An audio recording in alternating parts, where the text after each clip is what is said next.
Hi, everybody. As you remember in part one, we talked about JonBenet Ramsey. Believe me, a half hour wasn't long enough. Neither is an hour. We're talking about mortal evidence from Dr. Sarah Weck. Also, who killed JonBenet Ramsey.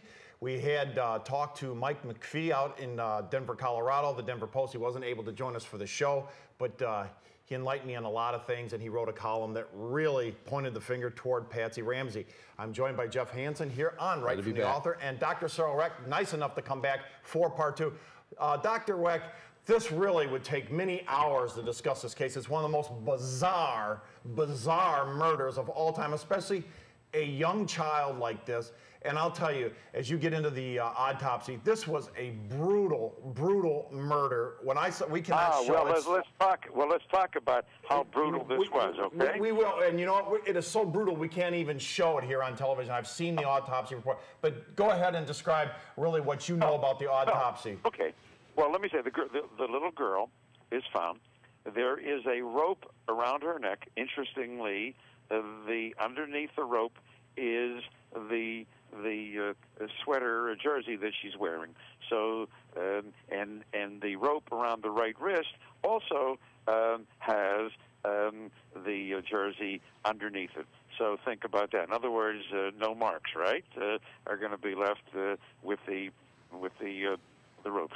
Just think about that for a while. Yeah.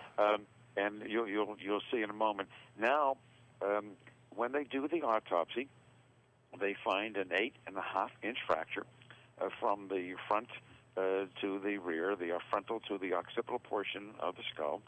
All right, now that indeed is a very horrific blow. I agree, but guess what? How much blood is found in association with that 8.5-inch fracture? 7 cc's. That is less than 1.5 teaspoons. Less than 1.5 teaspoons. Wow. If you hit somebody on the head and you produce a fracture on the top of the skull, number one, you're not going to cause sudden death because the brainstem, which controls cardiac and respiratory activity, that is located in the rear and inferior part of the brain, and that is going to continue to function. So while the person is alive, no matter how seriously stunned, and no matter how fatal the injury may ultimately prove to be, life goes on, during which time there's some bleeding, admittedly slowed down a little as cardiac function begins to diminish, but bleeding continues. There is no way in the world that you're going to have an 8.5-inch fracture producing only 7 cc's of blood. That's nothing. That's just seepage. Now, the point that I wish to make is this. That blow was inflicted when the little girl was dead or dying. That blow was inflicted to simulate a brutal, horrific attack. And she was already dead. What was she dead from? She was dead from a vagal reflex. Strangle. Rope around the neck. Well, not quite strangulation. It's similar. We have, I don't want to make this too technical, but let me just, so you understand it. There are 12 cranial nerves. They're extensions of the brain. They go to the eyes. They go to the ears, to the nose. They permit us to hear and smell and see, et cetera, et cetera.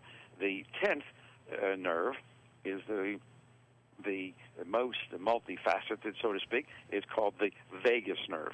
It goes all the way down the side of the neck, one on each side, right and left. It enters into the chest cavity. It sends fibers to the heart and lungs, even sends fibers down into the abdomen, to the GI tract, and all the way to the urinary bladder. The vagus nerve is what keeps your heart beating. While we're talking, you haven't thought, have you, gentlemen, about, gee, I'm going to make my heart beat, right? We've been talking and everything else you do. The vagus nerve is taking care of this for you. When you apply pressure to somebody's neck, that pressure on the vagus nerve can lead to a slowing down of the heart called bradycardia. Bradycardia, slowing down. And once the heart begins to slow down, then it will go on to beat irregularly, cardiac arrhythmia or dysrhythmia. And once that happens, then you begin to get respiratory depression, and then the brain doesn't get oxygen, the brain gets more insulted, and that leads to further depression of cardiac and respiratory function. The little girl died from a vagal reflex caused by pressure of the rope around her neck. And now when she could not be resuscitated, she could not be brought back to life, that is when the blow was inflicted. In order to make it appear that there was an outside intruder who inflicted this blow and caused and murdered this little girl. Not only do we get to hear right from the author, we also get some education in the medical field. Fantastic. That is an awesome point, Dr. Wick. Go ahead, Jeff. My question Well, I just wanted to wrap that up. Yes. The point I want to make here, there was no intention to murder this girl. There was no intention to harm this girl physically. None at all. And I also believe, let me finish up with the autopsy, this was a game that had been played before. How do I know that? Because let's talk now about the external genitalia. Yes. Let's talk about the injuries. You've got this brutal killer and rapist, right? Well, guess what? The injuries are, for the most part, old. They're chronic. A good part of the hymen is absent, and that's an old phenomenon. It's been there for a while. Then the pathologist reports, and I'm taking it right from the autopsy report, he reports superficial erosion of the vaginal mucosa. That's the lining, the delicate lining of the vaginal canal at the 7 o'clock position. And that's been there for a while. That's not acute. And then he finds microscopically chronic inflammation under the microscope. That means it's been there for days and could be longer than days, but it's not fresh. And then he finds also birefringent material under polarized light. What that means is that you put a blue prism in your microscope and you'll see something that you won't see with a regular microscopic light. And you know what the most common source of birefringent material is in your home and mine? Talcum powder. Talcum powder, okay. Talcum powder, okay? So you guys, you're beginning to get a picture here? Yeah, really. A little put a lot of pieces to the superficially. puzzle. Ask your close, and I do this not to be crude or insensitive, but let's just talk. You have your lady listeners, your own wives, and so on, and ask. I always do as ladies.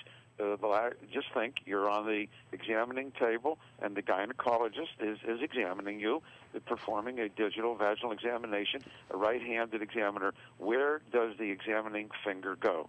How about the 7 o'clock position, right? Think of that. Follow me? So you got that superficial erosion at the 7 o'clock position, and you have the chronic inflammation, and you have absence of a significant part of the hymen. Do you think this is a game that has been played before? What do you think? Yeah. That's unbelievable that on Christmas, you're talking, obviously this has been something that had been going on for God knows how long. I can't tell you how long. Right, but then you have, it's Christmas. Come back to our outside intruder. All of this is done. All of this is done with no evidence of the most de minimis nature left by this intruder, but then years later they latch on to this. Oh, we found some DNA on her underwear. That proves that there was somebody else there. Give me a break.